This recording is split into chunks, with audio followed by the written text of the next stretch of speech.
The first card you have for your past is the Ten of Pentacles.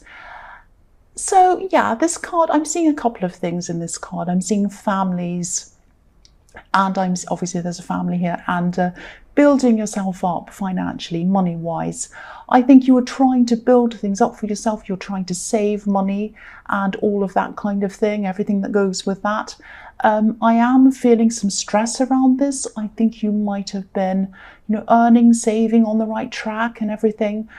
But there's this feeling, it's a feeling really, it's a feeling of stress around money, around things potentially going wrong for you financially. You might have even been a bit anxious around money at this time. I don't think, I don't think the problem or the stress is as bad as you were imagining. I actually think that you'd probably stress about money and stress about all of that kind of thing and losing it all and not having enough. Even if you were a millionaire, I think you would still stress about all of that. But yeah, I keep on seeing things weren't as bad as you thought or felt. It probably is more of a feeling that you are getting, this kind of uneasy feeling. And I think you will have some financial ups and downs. I'm not going to say that everything's going to be perfect for you, but I'm not seeing any great, big, huge problems for you. And nothing that you can't manage. You might have an extra expense or whatever. And I think sometimes when you have these one-off extra expenses, it kind of sets you off onto this kind of stressy thought pattern. But there's no point in doing that. It doesn't mean that you're going to kind of lose everything financially. Maybe you've had some serious financial ups and downs in your past, or maybe when you were growing up, and you always fear losing everything. It might be that. And also, again, what I was seeing in this card was family. So I think you might have been having some conversations with your family. And I think these conversations might have been about your job, money, finances, same kind of thing that I was seeing before. I think you're just chatting to family about this, because I think as an Aries, you just talk about what's on your mind, and I think you might have been around family at this time. So, I think, I don't think these people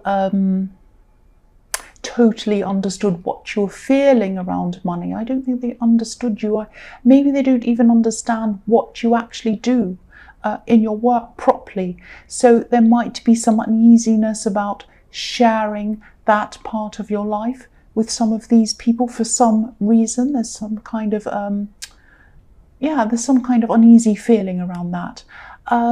Because there's a whole family on this card, obviously, but nobody's communicating properly, and there are coins sort of sitting in the air between you and the family on this card. So money or your job or your finances and things like that might be a sort of barrier between you and your family in some way. I hope that makes sense. There's kind of some strange, not strange, but kind of some uneasiness, some kind of misunderstandings around money or your job between you and your family. So the next card you have for your past is the Queen of Wands. So yeah, I'm seeing you, I'm just getting this feeling of focusing on your past or thinking about your past around this time. A lot of your thoughts were on the past, people, past events, all of that kind of thing. This is actually a really positive, energetic card. It's about looking forwards. It's usually not about looking backwards. And I think you're putting a lot of energy into things. But, and these were things outside of your normal work, I think, different things. So I'm seeing that you're trying to push forward, trying to do things, trying to move forward with everything.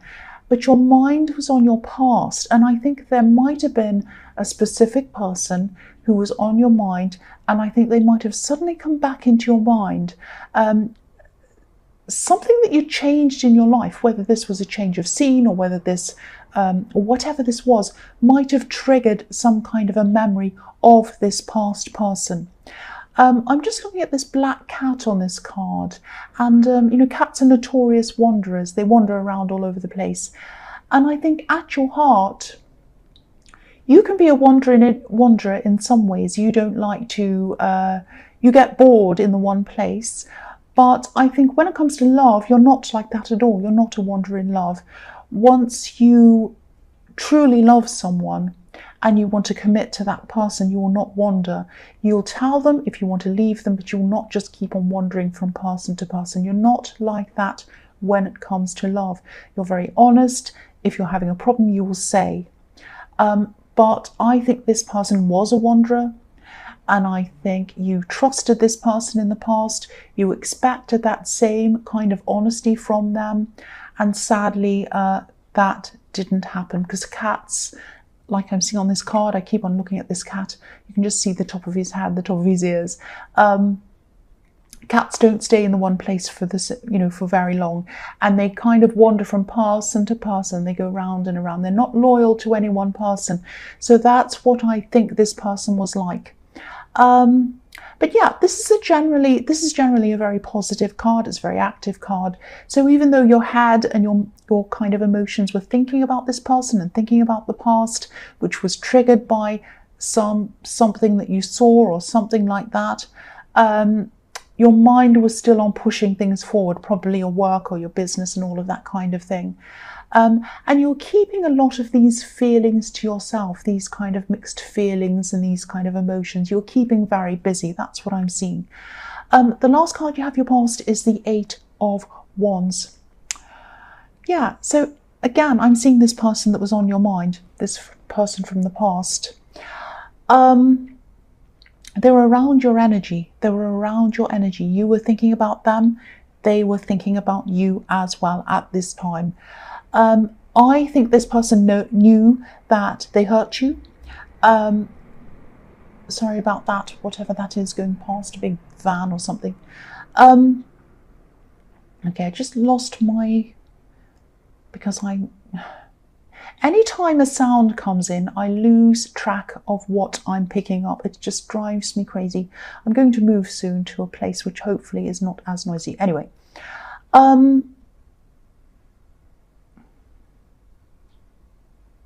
yeah, okay, this is what I'm seeing in this card. They hurt you in the past, and they know that. They also feel that you might have hurt them as well. Whether you did, whether you didn't, I don't know. That's how they were feeling. Now, I think what happened was, I don't think there was an argument or a fight or anything like that. I think that maybe you decided to leave them alone because of all of this wandering. And maybe they're a little bit arrogant as well, because I think they might have been almost expecting you to contact them. Maybe they're a bit shocked when you didn't contact them. Now, I think this is what they're expecting from you, what's happening in this card. I think, you might have broken up and gotten back together again in the past or something like that. And maybe what happened last time when you broke up or whatever, you contacted them. You were kind of calling them, talking to them. Oh, I want to get back together. Are you okay? Or something like that, or just talking. They were expecting that to happen this time, and it didn't happen. It didn't happen, and they were just sitting back waiting for it to happen. They were very arrogant in that way, and it did not happen. Now, just because you weren't contacting them doesn't mean that there were no feelings there. I think you did have feelings for them, and I think you probably still do have some feelings for them. Don't be angry, that's what I'm seeing. But your mind was determined not to do what they're expecting. It was like, who do they think they are? They expect me to just contact them again. I'm not going to this time. Forget it. That's the kind of thing I'm seeing in that. Okay, so the first card you have for your present is the Knight of Cups. So yeah, this person's still really in their head. Now, I'm seeing a few mixed up things here. I'm seeing that they have either contacted you already or they're going to soon. They're thinking about it, they're in two minds about it, they're stressing about it, they're backwards and forwards, they're worrying about what your reaction is going to be. Now, if they already contacted you, they were doing this worrying before that. But I think even after they contact you, they're going to be worrying, and they might contact you again after that. Because what I'm seeing is they're coming in with some kind of a message to you. And it's funny because I accidentally said message instead of leave a comment when I was doing an introduction. It's really funny. So I think they are coming in with a message for you. Now, it's a kind of a crazy message out of the blue. I think you might not have spoken to them for a long, long time, and they're coming in and they're saying, hey, how are you? What about this? Or it's something really crazy and out of nowhere, or really weird. And you're kind of opening up the message and you're saying, what? First of all, why are they contacting me now? What is this about? What do they want? And secondly, what on earth is this about? This is crazy. So that's the kind of thing that you're thinking. And so they're worrying and worrying and worrying and stressing about contacting you. Then they finally do, and they say something crazy and they can't take it back. And then they worry about that. So that, I shouldn't laugh because they're really anxious about this. So that's what I'm seeing. Now, I'm not seeing whether you are contacting them back or what you're going to do about this, but you are looking at this message and you're saying, what is this? What is that? This is crazy. That's what I'm seeing. So the next card you have for your present is the King of Pentacles. So yeah, again, obviously this is about the money thing, about your money stress, about your stress around money. Again, you don't have to stress as much as you think you have to. You really, really don't. But I think, again, no matter what I say, you're going to, because, you know, a part of what drives you, I think, a part of what drives you forward is that worry. Now, a lot of people don't see that about you. They don't see the anxiety that's behind a lot of what drives you. You're a very, very deep thinker. People don't see that. And you're a very deep worrier as well. People don't see that either. And yeah, I don't want to make this all into money, but I think that, you know, to look at you on the surface, people think that you're successful, and you are, but nobody sees this stress that sort of keeps you stuck in one place in a way. It's kind of like, it's really strange. I hope this is going to make sense. I'm going to try and explain what I'm seeing here. Part of you likes being where you are because you know that you can keep on making a certain amount of money where you are. But another part of you feels a bit stuck where you are as well. So it's like, I want to keep doing this. I want to be where I am. I know this is going well. I know I have the potential to grow where I am, but I don't want to be on a treadmill. I want to do something different. I want to do something new. So there's a part of you that wants to move on to other things, but then there's a worry of maybe losing out financially, and you might be kind of thinking, I'm stuck on this treadmill. I want to do new things. If you look at this king, he's kind of, obviously he's a successful man. He has everything he needs. He's the King of Pentacles, but he's stuck there. He's got these great big heavy robes around him, and he has a lot of, you know, vine leaves all over him, kind of dragging him down, kind of pushing him down. He can't get up. Everything's so dark and heavy and he can't move. Now, he's successful where he is, but he's kind of stuck where he is as well. Now, I think that there are some other opportunities in front of you. You can move into them, but I think you've got this kind of all or nothing thinking. You're thinking, either I'll stay where I am and be stuck there forever and be a little bit bored and whatever, which I hate. As an Aries, you don't like that. Or move into a new things where there's all this uncertainty and I'm afraid and all of that. Now, it doesn't have to be like that. You can gradually move into new things. You can stay where you are and try to start new things slowly and gradually and see how it goes and just test things. If they don't work, then you can go back to where you are. If they do work, you can kind of gradually move into them. Don't worry. Don't think of all or nothing. And yeah, you hate the stuck feeling. I keep on feeling that stuck feeling. So don't think of it as all or nothing. You might not actually be able to move into these new areas right at this time. I am seeing some things that are holding you back from that at this time. Things that are outside of your work. You might have other things you need to do as well. But I think once you've sorted out all of that, you can start moving into these new things, and don't stress so much. It's not all or nothing. I keep on having to say that. It's not all or nothing.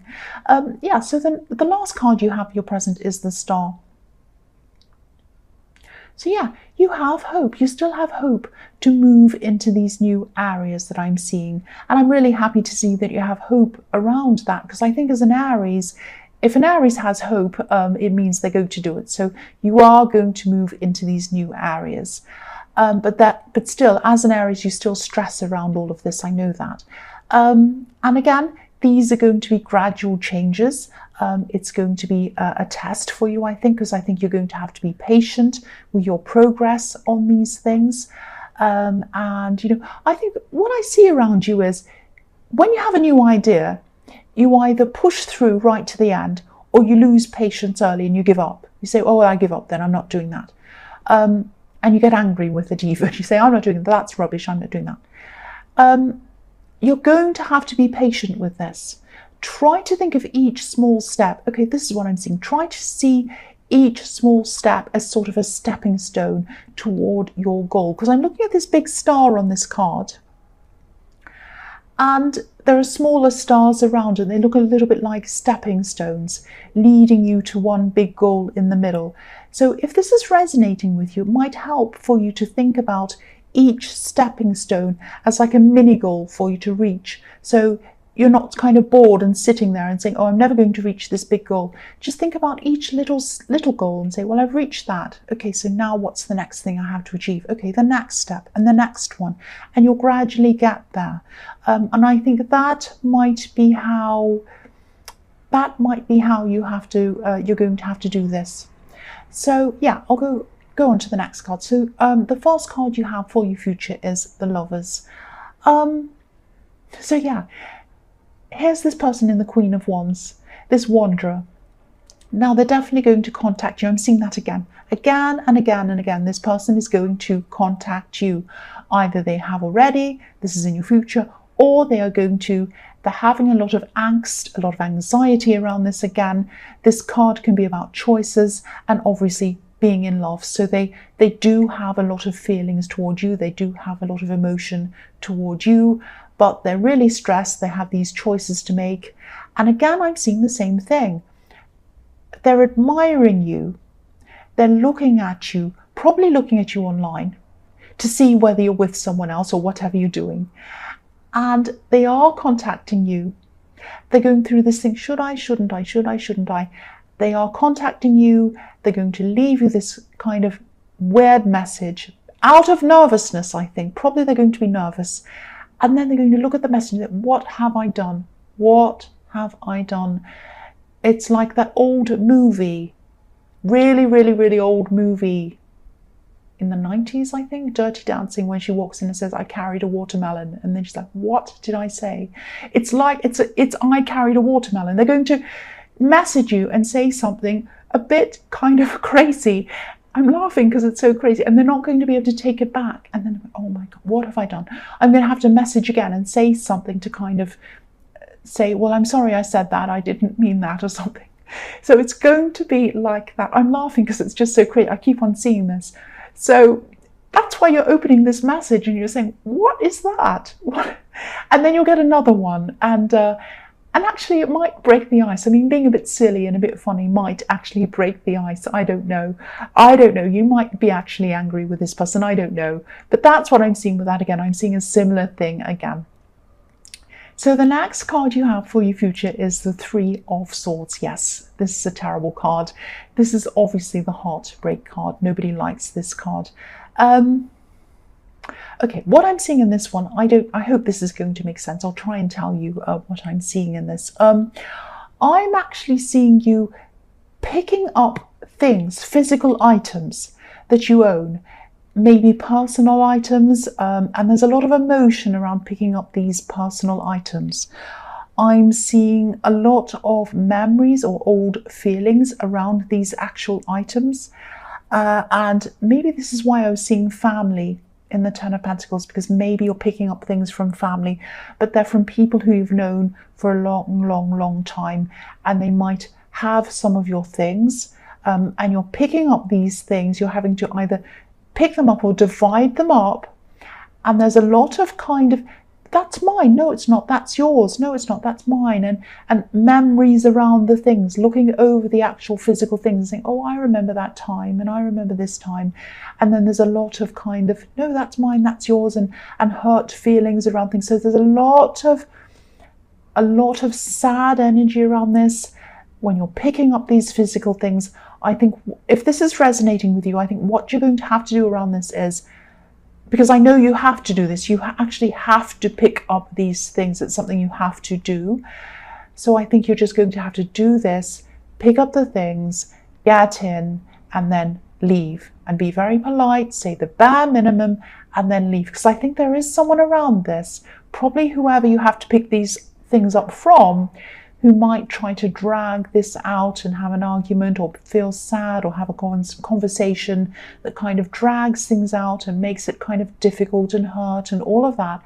So what you're going to have to do is just get in, be polite, get the things you need and say bye-bye, thank you, and then leave. I think that's the only way you're going to have to deal with this if this is resonating with you. So the last card you have for your future is the Moon. Yes. Yeah, again, I'm seeing this person who either has connected with you, given you this crazy message or sent this crazy message, or they want to connect with you. There's a lot of fear around this. Maybe that's why they're sending you the crazy message, because they're afraid, they're nervous, they're afraid, they're in their head, they're worried, they don't know how you're going to respond to them. And when they send this message that they're really stressed about, they're really worried about what to do after that. So they think you might be angry as well. I'm seeing that again.